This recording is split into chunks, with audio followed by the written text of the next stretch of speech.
The haircut, definitely very similar. The devil may care attitude and demeanor at the table. There's a lot of similarities. Absolutely. Yeah, Paul always used to say, or always does say, on every team, there's the brains, the brawn, and the wild card. And he likes to fill the role of wild card. So Gerhart starts off the action here with a creeping tar pit. Wiley simply wastelands it. Pretty sure beauty's in there too. There's like brains, beauty, brawn. Maybe there's not even brawn. There has to be. Yeah. I mean, that is why Sam Black is, why we test with Sam Black. He provides the muscle. Right. The imposing physical presence. If you've ever been on a dance floor with Sam Black, I think it is fair to say that imposing physical presence is a fair description. Man knows how to get down at a discotheque. So Death Ray Shaman the play for Wiley on turn 2. Gerhart at the end of the turn attempting to brainstorm.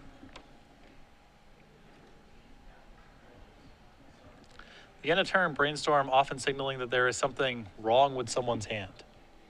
Or that mana is a concern. For those of you interested in how to cast Brainstorm, there's a series of articles by AJ Soccer on the subject.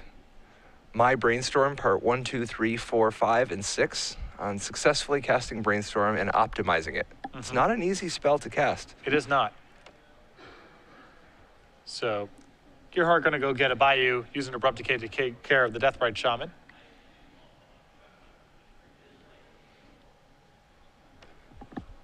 And it feels like the slower the pacing of the game, the more this plays into Gerhart's strategy. Yeah, I mean, Gerhart has planeswalkers. He has eight extra creatures that draw cards, where Wiley has a bunch of tempo plays, that just try to beat down, like Delver of Secrets. And even though True Name Nemesis can be defensive, it is also a very fast, lethal threat. So Wiley goes ahead and fetches after his Ponder. He has another copy of Deathrite Shaman. I am glad to see that Legacy has managed to adapt to the presence of True Name Nemesis. True Name Nemesis has kind of a perverting, corrupting influence on the format, but at least people are just like, okay, well, I guess we're just going to have to play with that many more Golgari Charms and Toxic Deluges and Marsh Casualties. Yeah, I think the reaction to that was overstated in part because you need to play some different cards to answer it. See a Hypnotorac here from Kevin. Yeah, and we've seen an increase in things like Terminus, black cards up and down, Rough Tumble, actually doing stone nothing, but... Or decks that just kind of ignore combat altogether. Oh, yeah. They're also much better. People are cutting Vendilion clicks to add True Name Nemesis. That's very good for the sneak and shows of the world. Yeah, and the dredge decks of the world love that most of these decks can't afford very many sideboard slots for graveyard hate. So here's a Tarmogoyf from John, passing with his Deathrite Shaman.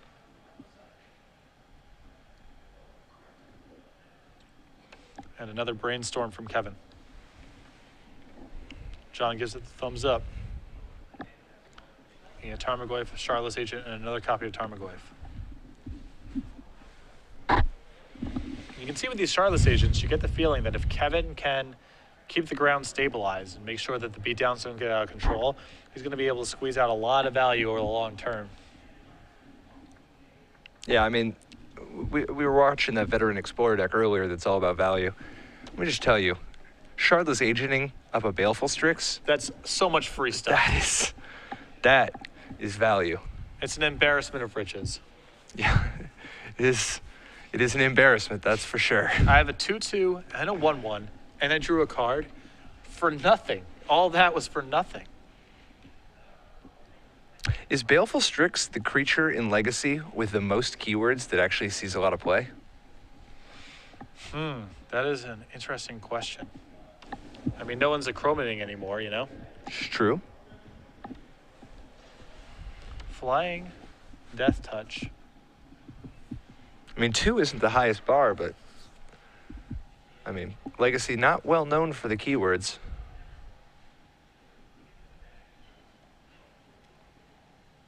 Trying to figure out what he's going to do here. I mean, is he getting hit with an Abrupt Decay right now, so he can't counterspell it, but he can use the Deathrite Shaman to make mana. Decides against. So the Tarmogoyf putting a fair bit of pressure on Kevin, but Kevin has quite the mana advantage. This is an interesting dynamic of the bug matchup, is that you cannot entirely stabilize through blockers plus counterspells because Abrupt Decay throws a wrench in all of that. Absolutely. We were talking about Imp's Mischief before. Dude, what about Imp's Mischief? Move that Abrupt Decay from my Tarmogoyf onto your Tarmogoyf? Mm-hmm. You could be diverting, too. It's possible. Divert's not bad against Hymn to Torak either. So Brainstorm here from John does not find a third land to be able to cast the Dark Confidant in his hand, so... Gerhart does draw a fetch land, which is important for giving him access to a second Tarmogoyf this turn if he wants it. So there's the Tarmogoyf. So what do you think of only playing one of the Tarmogoyfs? I think that he has another Shardless Agent, and he wants to not lose that to the shuffle. Ah. Because it's so much value. Sure, and he's got some life to play with, so even if he gets abrupted here. Okay. Well, he's going to respond with a fetch.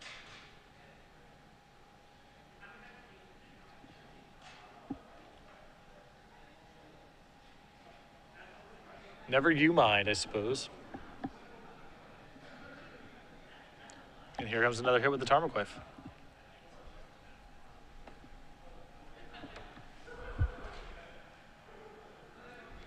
And he just explicitly does not want the Shardless Agent, apparently. Maybe he feels he's falling a little bit too far behind. Although he's just appears to have drawn another. This is a Liliana of the Veil. That's got to be worth a force of will here. Yeah, that is quite the Liliana. That's a straight up succubus type of Liliana.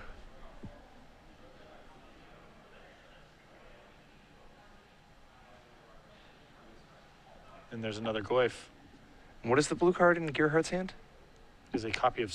He has Abrupt Decay. He pitched the Stifle. That was the last remaining blue card he had. So he's a Dark Confidant plus his draw step currently, which was a Ponder. Dark Confidant, sure. Oh, I meant Gerhart. Oh, he has a Shardless Agent. Shardless Agent. He did actually have it. Okay. Time to spin. Spin to win. Let's do this. That's not a bad one. That's what we were looking for. The old 3-mana Bloodbraid Elf.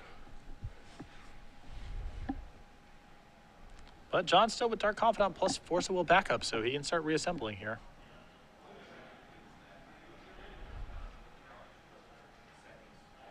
Tarmogoyf, the play for Kevin. And that's it. John's willing to Force of Will that too. Hoping that Bob can take him home. Another Shardless Agent. And a Deathrite Shaman. This means one agent's probably going to get in there, right? Yep. Gotta start taxing that life total, especially in the face of the Dark Confidant and your own Deathrite Shaman in play now. Reveals Daze to Dark Confidant. Daze, not the best card for your opponent to know about. On turn 12 with a bunch of mana in play, not the best. So this Creeping Tar Pit is about to start getting crazy, right? Like Deathrite Shaman combined with Creeping Tar Pit. I mean, Gerhart, despite his low life total, is in real good shape. Whoa. That's a big draw, Jace the Mind Sculptor. See if this resolves. We know that John's just looking at the days in his hand. He's going to pay for it. Which does save him 2 life because of the Deathrite Shaman. This has got to make you pretty happy. The game is going back and forth. Each player jockeying a position. Jace shows up and blows the whole thing up. Oh, yeah. I mean, this is like that 24-hour music video by Pharrell. Because I'm happy, you know. Bounces the Deathrite Shaman at this point. If Wiley's going to bounce his land... Oh, no, he does bounce the Dark Confidant. Yeah. He just wants to get aggressive here. Now, keep in mind that Deathrite Shaman is potentially a couple extra points of damage. Yeah, I mean, Wiley can play a staring contest against Kevin's Deathrite Shaman, but John is so behind on total resources that that's a really hard game to play. Yeah, I mean, he could for sure force through 2 right now, but the first 2 don't help him nearly as much as the last 3.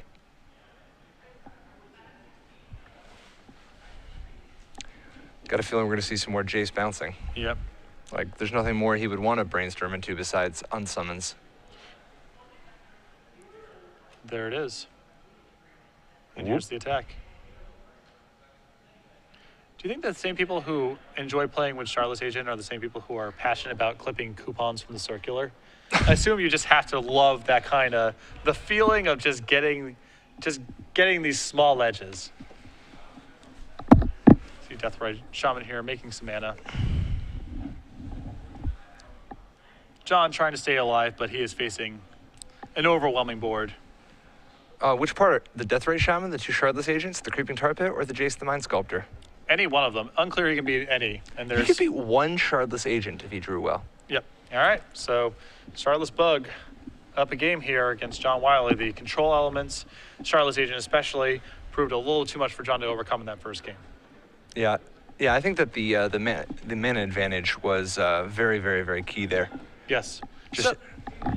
Welcome back to the booth. Patrick Sullivan, Patrick Chapin, Star City Games Legacy Open here in Detroit. It is trivia time.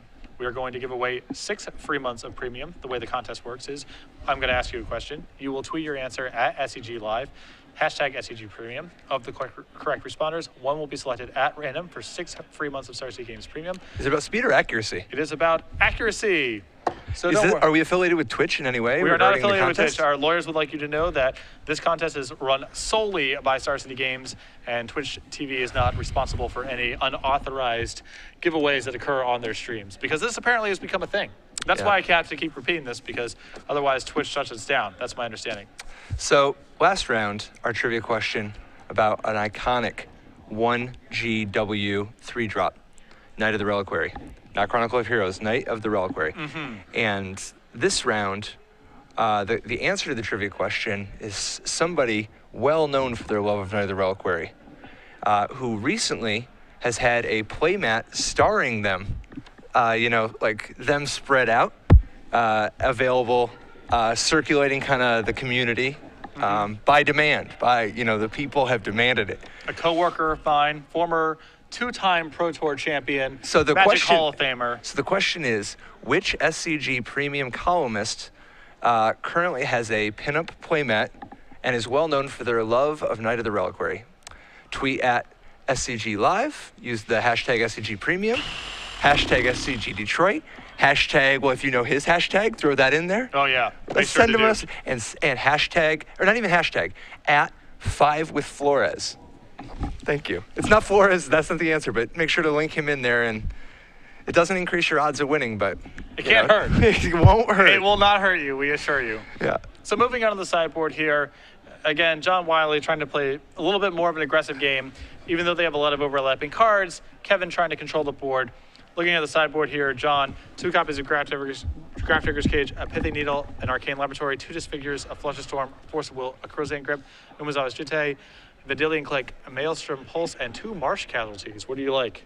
Well, I think Dr. Wiley is going to try to switch into like an Umazawa's Jitte type of plan, if not for Abrupt Decay. I don't know. It's tough. None of this is really too appealing. I guess Disfigure at least kills a Deathrite Shaman. That's at least something. But I think his main deck is already pretty optimized for the head-to-head. The big variable, I think, is if he wants to react to these Planeswalkers. If he wants things like Maelstrom Pulse, which could also obviously be used to just kill a creature, but Maelstrom Pulse or Pithing Needle. I do think that I like the having access to a little bit of additional removal. I think the Maelstrom Pulse will come in. I think if he wants the Vendilion Click, it's just a pretty good flyer and attacker, generally disruptive. Another great answer to Planeswalkers, too. Yeah, 2 copies of Disfigure I anticipate coming in as well, as it kills the majority of Kevin's creatures, most notably Deathrite Shaman. And it helps win the Tarmogoyf head-to-head. 2 Tarmogoyfs crash into each other, like Dave Matthews, and Disfigure ends up making yours the winner. Absolutely. And Kevin's sideboard, 3 Nile Spellbombs, a Notion Thief, a Disfigure of his own, 2 Flush of Storms, 2 Golgari Charms, 2 Duress, 2 Thoughtseize, 2 Toxic Deluge. Now, the Toxic Deluge, much more important for Kevin in terms of giving him more removal, but also just a big sweeper. I mean, Wiley has Tarmogoyf, Deathrite Shaman, Delver of Secrets, Dark Confidant, and True Name Nemesis. Toxic Deluge, very important. Additionally, obviously, Disfigure for every Tarmogoyf and Deathrite Shaman match. And I actually think Golgari Charm is going to be important here. Obviously, it's an answer to True Name Nemesis, which is important, but it's also an answer to Dark Confidant and sometimes Delver of Secrets. What do you think about the Notion Thief? I think Notion Thief goes without saying. You just have to. And whenever somebody beats you with Jace the Mind Sculptor, and they have Brainstorm. I mean, that's Notion Thief's purpose in life. Yeah, it was meant for that. Yeah, it was meant to be. But beyond that, I think that's about it. I feel like One Notion Thief in a lot of these sideboards isn't particularly good, but it is too fun not to play. I think if you haven't played Notion Thief in the sideboard of one of your constructed decks, you got no heart. Like, that's just, sometimes you just gotta go out there and live a little. Right. You know, that's taking chances. That's like, you know, you're just walking back through the old neighborhood. You notice there's a party in the backyard of some kid's house. It's kind of weird because you're like 34 and these kids are in high school, and you just go stop over and see what's going on, and they're burning things. You know, it's you got to live a little. You just got to get out there and be bold and live. StarCityGames.com and its affiliates do not recommend going to high school parties when you are in your mid-30s. That's also a legal disclaimer that our lawyers are tuning into me right now, telling that I need to disclaim. John on the play here starts off with just a tropical island. It looks like the Doctor's got a pretty good mix of brainstorms and 2-drop threats, but not the greatest tempo start. And most notably, it does not appear to have a second land at the ready here, so this could get messy. Brainstorm finds a Delver, a Wasteland, and a Deathrite Shaman. Yep. Disappointing to not have your Dark Confidant online, but at least he has access to Deathrite Shaman, prospects of actually using it for black mana, ways to actually power up or to cast Tarmogoyf even if things go wrong. This is not a bad little sequence. He's even got more Brainstorms to let him keep going later. Yep. Any chance he just plays the Delver and Wastelands the Underground Sea, like just Suicide Maniac speed style? I think that I like using Wasteland and then casting Deathrite Shaman, and that opens up all of your 2s. I like it. We'll see which way he wants to go. Wasteland takes care of the Underground Sea. And there is Deathrite Shaman. It is interesting the difference in direction that Shardless Agent takes you down, because while their creature selection looks similar, the spells end up being quite different. With Ancestral Visions and Hymn to Torok versus Spell Pierce, Stifle, and Daze. A bunch of cards you do not want to flip with Shardless Agent. Yeah, Shardless Agent definitely informs your spell suite, certainly. It's interesting to have all the counter spells in the beatdown deck. Mm-hmm. But this is Legacy, where if you don't have ways to interact with spells, you will get killed very quickly. So now keep in mind, as a note, this the Shardless Bug deck, 0 Force of Wills. You might be wondering how he gets all the room for all these cards. It's because he has 0 Force of Wills in his entire 75. That, my friend, is not giving a care. That's fearlessness. that is total fearlessness. Kevin here just suspends Ancestral Visions.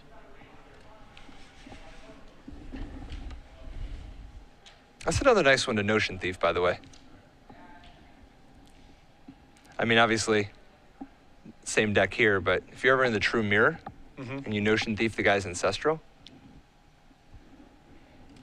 You can't even Abrupt Decay it too, so it's just going to happen. It's just a thing. yeah. And that, my friend, is why you need Golgari Charm. All right, Dark Confidant in play.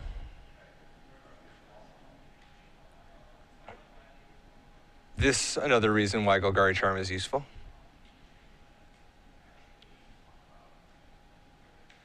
Brainstorm looking for Disfigure.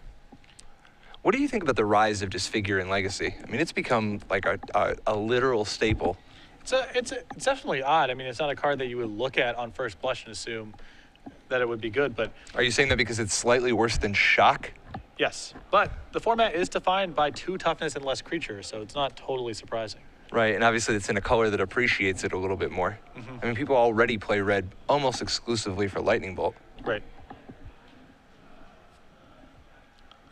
I mean, in my Legacy burn list, for example, I'm considering cutting Searing Blaze for Searing Blood, because just everything that matters is 2 toughness. Wow. So Disfigure fits right in. What if you just played 8? Oh, between main deck and sideboard, there's 8. You just need to get them. Do you play the one that destroys artifacts and does 3 also? Yes. Oh my God, that's pretty glorious. Any spells that interact with the opponent also have to deal damage to them as well. That's the rule. Sulfuric Vortex is fine for this purpose. You're not at lunge yet, right? No, I'm not at lunge yet. Because it does too. It's the right amount. Yeah, it's priced to move. All right. On the other side of the bragging, Morgan McLaughlin, our Rug Delver player, defeats Thomas Herzog in the first game. Now this is where the zealous persecutions come in. This would be, depending on how combat goes, a good spot.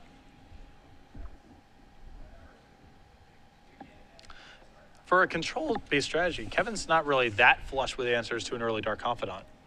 No, I mean, he's got 4 Abrupt Decays, 2 Lilianas if things are going better than they are now, and then his sideboard includes 2 Golgari Charms, a Disfigure, and 2 Toxic Deluge. So John's going to take the opportunity here. Go ahead and Abrupt Decay the Deathrite Shaman. Wiley playing a pretty classic tempo game. He's just applying a little bit of pressure, but keeping the cards coming so that every turn he can react to whatever it is Kevin does. He's short on mana, though. I mean, the Deathrite Shaman is obviously saving him a bit, but this is one of the prices of playing with 18 land like Wiley is, where Gerhart has 23. There's Liliana the Veil. Which one do you think eats it? Well, I like this play a lot from Kevin because you would assume that John is just going to get rid of his Deathrite Shaman and try to keep Dark Confidant in play. That's potentially walking him further and further into this Golgari Charm. Absolutely. And if John wants to sacrifice his Dark Confidant, it's not like you're upset with that play either. Right. All Kevin really wants to do here is just keep his head above water and let this Ancestral Visions go off. Things get much easier from there. And Wiley does walk face first into Mega Man's trap. Another Deathrite Shaman.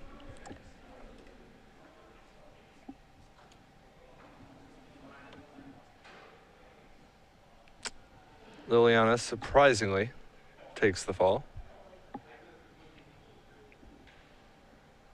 Here's another Deathrite Shaman.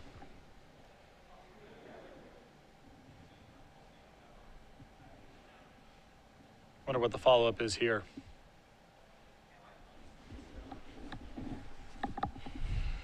Is it a Deathrite Shaman of his own? Maybe a Thought Seizer or Brainstorm? Well, Hopefully not just suspending another Visions.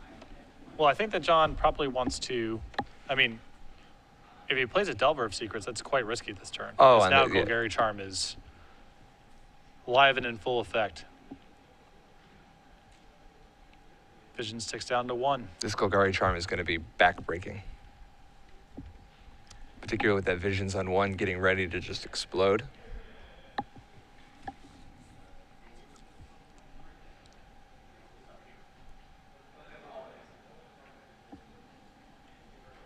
Here's -1/-1. Pack it up, pack it in.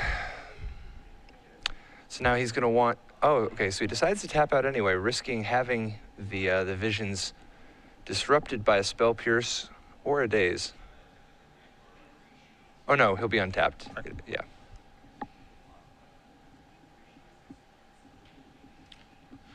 So, Wiley trying to find the 3rd mana for the true name. Oh, he has the Deathrite. God. This isn't so bad. well, This is a 5-turn clock. well, the problem is that this Visions is about to go off with Kevin at 15 and a lot of mana in play. So if he draws reasonably well, he may just be able to overpower this True Name Nemesis. Another copy of Deathrite Shaman and a Tarmogoyf. And here it goes.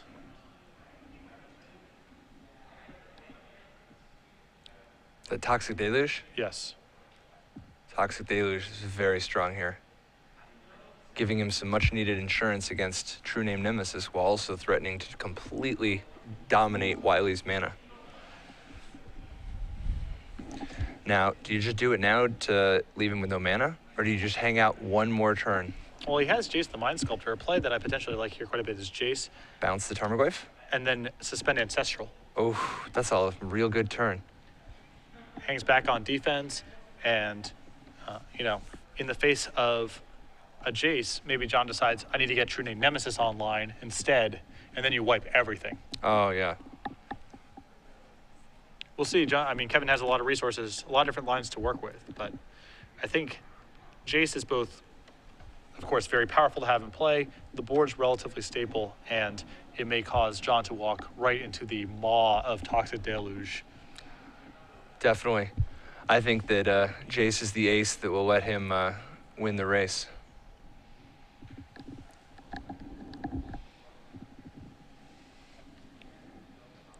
Just feels like this matchup's pretty tough for John. I mean, it's just... And it's funny because he made short work of the bug control deck. That's the thing about Legacy. Bug Delver, Shardless Bug, Bug Control. They have some similarities, but 3 different decks. And the differences between them, very important. All right. Well, here's Jace the Mind Sculptor.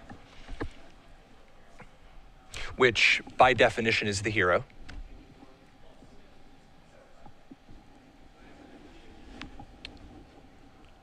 Man, this deck, Jace the Mind Sculptor, Ancestral Visions, Hymned Turok, Shardless Agent, Baleful Strix. Do you think he knows something about card advantage?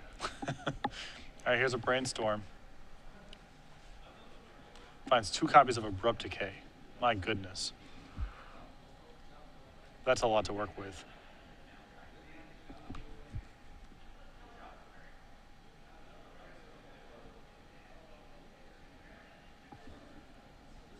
I guess this play is a little bit better than simply unsummoning the Tarmogoyf, because if John has Abrupt Decay in his hand, he can simply go, I'll Abrupt Decay your Tarmogoyf, attack and kill Jace without advancing the board. So this is also pretty nice.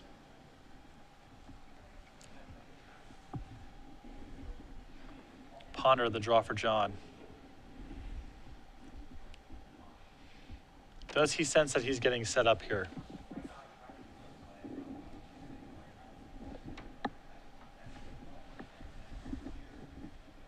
And if your opponent doesn't unsummon your Tarmogoyf from this spot, you got a feeling that they're trying to say to you, put some more stuff into play.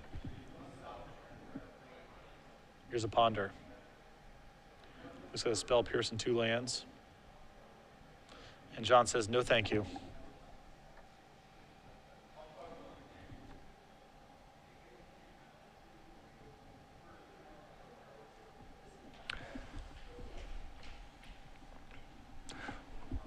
What's John's realistic best hope of actually catching back up here? I mean, if he just... I think it has to be something like play True Name Nemesis, it gets killed in some capacity, and then have a follow-up True Name Nemesis that Kevin can't answer. It's just, this is just a really tough spot. No 2 ways about it. Even if John navigates this position perfectly, it's going to be tough. He doesn't even have the mana to cast his other True Name Nemesis after the Toxic Deluge next turn.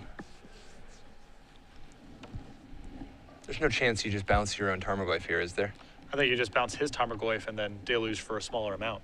And then just bash? Yep. Bash, crash, and oh, he also throw him out. He also has 2 copies of Abrupt Decay in his hand now, so he can do it all. Yeah, and he's got Wasteland too. Here's a Deluge. Find out what the number is momentarily. I'm 2. assuming 2. He held up 2 fingers.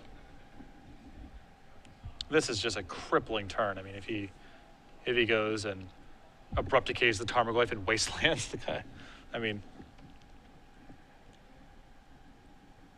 he might even just get to start Fate Sealing because his board will be so advanced. And there it is.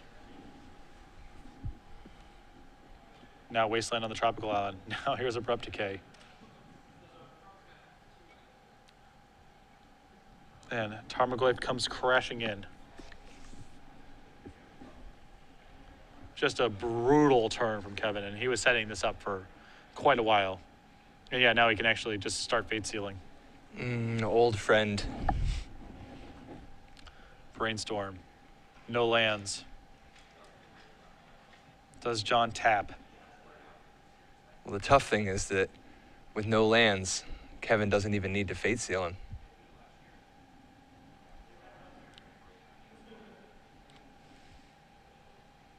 Another land the draw. Tarmogoyf coming across, lethal next turn. He'll Brainstorm. A Shardless Agent, a Strix. Is he going to set up the Cascade combo? I think he's going to put some lands back. Just assemble his own shuffle. Yep. On the other side of the bracket, Morgan McLaughlin wins 2 games to 0. He awaits the winner of this, which appears to be Kevin Gerhart. draws. There's a ponder. Still no land. Gonna keep fighting here, but Kevin does in fact still have all of those. plus what's in play, which is a lot. Thousands of dollars of dominance in play already. And there's the concession. Kevin Gerhart, 2-0 over John Wiley. Great run for John, but that matchup felt like Kevin was equipped with all the tools. Absolutely. And so the finals will be set up momentarily between Kevin Gerhart and Morgan McLaughlin, Rug Delver versus Charlotte Bug.